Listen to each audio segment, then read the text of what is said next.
കർത്താവായ യേശുക്രിസ്തുവിന്റെ അത്ഭുത നാമത്തിന് സ്തുതി. സഹോദരൻ ജോയ് തോമസിന്റെ സന്ദേശങ്ങളിൽ നിന്നും പരിഭാഷപ്പെടുത്തിയ പ്രഭാത ധ്യാനത്തിലേക്ക് ഏവർക്കും സ്വാഗതം.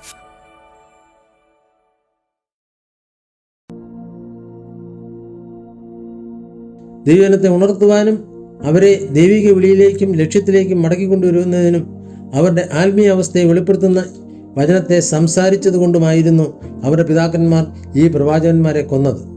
ആ പ്രവാചകന്മാർ അവരുടെ തെറ്റുകളെയും വ്യതിചലനങ്ങളെയും തിരുത്തുന്ന വചനം സംസാരിച്ചു. അതുകൊണ്ട് അവരുടെ പിതാക്കന്മാർ അവരെ കല്ലെറിഞ്ഞ് കൊന്നുകളഞ്ഞു. യെരൂശലേമേ, യെരൂശലേമേ, പ്രവാചകന്മാരെ കൊല്ലുകയും നിന്റെ അടുക്കൽ അയച്ചിരിക്കുന്നവരെ കല്ലെറിയുകയും ചെയ്യുന്നവളെ, കോഴി തൻ്റെ കുഞ്ഞുങ്ങളെ ചിറകിൻ കീഴിൽ ചേർക്കും പോലെ നിന്റെ മക്കളെ ചേർത്തുകൊള്ളുവാൻ എനിക്ക് എത്ര വട്ടം മനസ്സായിരുന്നു, നിങ്ങൾക്കോ മനസ്സായില്ല. വിശുദ്ധ മത്തായി എഴുതിയ സുവിശേഷം 23-ാം അധ്യായം 37-ാം വാക്യത്തിൽ കർത്താവായ യേശുക്രിസ്തു പറഞ്ഞ വാക്കുകളെ നമുക്ക് ഓർക്കാം. ഈ പ്രവാചകന്മാരെ ദൈവം അയച്ചത് ഒരേ ഉദ്ദേശത്തോടു കൂടിയായിരുന്നു.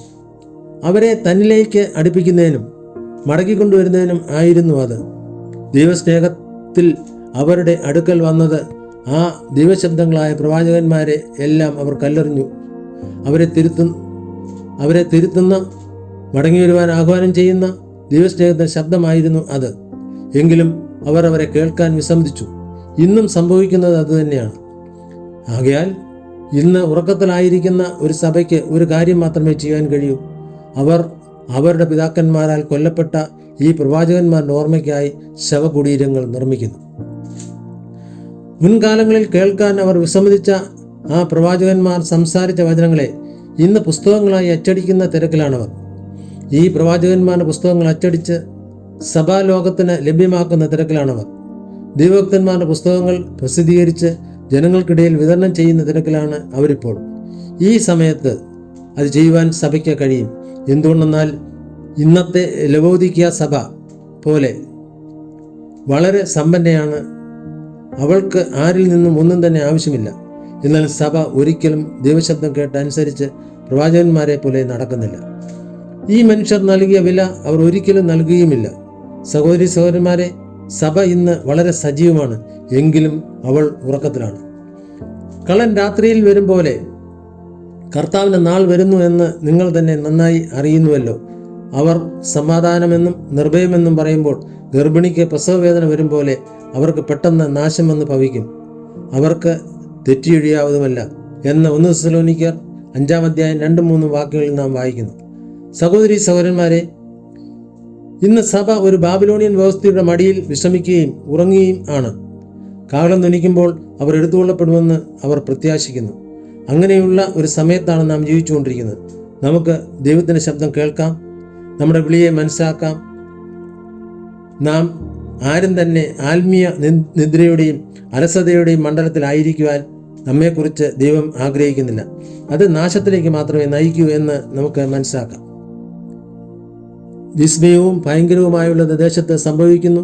പ്രവാചകന്മാർ വ്യാജമായി പ്രവചിക്കുന്നു. പുരോഹിതന്മാരും അവരോട് ഒരു കൈയായി നിന്ന് അധികാരം നടത്തുന്നു.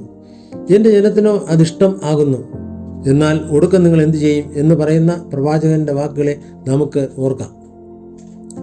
യെരൂശലേമേ, യെരൂശലേമേ, പ്രവാചകന്മാരെ കൊല്ലുകയും നിന്റെ അടുക്കൽ അയച്ചിരിക്കുന്നവരെ കല്ലെറിയുകയും ചെയ്യുന്നവളെ, കോഴി തൻ്റെ കുഞ്ഞുങ്ങളെ ചിറകിൻ കീഴിൽ ചേർക്കും പോലെ നിന്റെ മക്കളെ ചേർത്തുകൊള്ളുവാൻ എനിക്ക് എത്ര വട്ടം മനസ്സായിരുന്നു, നിങ്ങൾക്കോ മനസ്സായില്ല.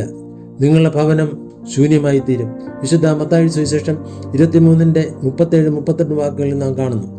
ഇത് നമ്മുടെ രക്ഷകനായ കർത്താവിൻ്റെ തന്നെ വാക്കുകളാണെന്ന് നമുക്ക് മനസ്സിലാക്കാം. നിങ്ങളെ എൻ്റെ അടുക്കൽ കൂട്ടിച്ചേർക്കുവാൻ ഞാൻ പ്രവാചകന്മാരെ ഒന്നിനു പുറകെ ഒന്നായി നിങ്ങൾക്ക് വേണ്ടി അയച്ചു. എത്ര തവണ നിങ്ങളെ എൻ്റെ ചിറകിൻ കീഴിൽ കൂട്ടിച്ചേർക്കുവാൻ ഞാൻ ആഗ്രഹിച്ചു. എന്നാൽ ഞാൻ നിങ്ങൾക്ക് അയച്ച ഓരോ ശബ്ദവും നിങ്ങൾ തെറ്റിദ്ധരിച്ചു. കാരണം നിങ്ങൾ എവിടെയാണെന്നും നിങ്ങൾ എങ്ങനെ മാനസാന്തരപ്പെട്ട് എൻ്റെ അടുക്കിലേക്ക് മടങ്ങാമെന്നും ആ ശബ്ദങ്ങൾ നിങ്ങളോട് പറഞ്ഞു. ഇപ്പോൾ നിങ്ങളുടെ വീട് നിങ്ങൾക്ക് ശൂന്യമായി തീരും. ഒടുവിൽ ഈ ഭവനത്തിന്മേൽ വരാനിരിക്കുന്ന ദൈവത്തിൻ്റെ ന്യായവിധികൾ വരുമ്പോൾ നിങ്ങൾ എന്തു ചെയ്യും? അനേകരെ ഇത് മനസ്സിലാക്കുന്നില്ല. ഈ ഭൂമിയിലും സഭയിലും നമ്മുടെ ജീവിതങ്ങളിലും വരാനിരിക്കുന്ന കർത്താവിൻ്റെ ഒരു ദിവസമുണ്ട് എന്ന് നമുക്ക് ഓർക്കാം. ആത്മാവ് സഭകളോട് പറയുന്നത് എന്തെന്ന് ചെവിയുള്ളവൻ കേൾക്കട്ടെ. ഹല്ലേലൂയ.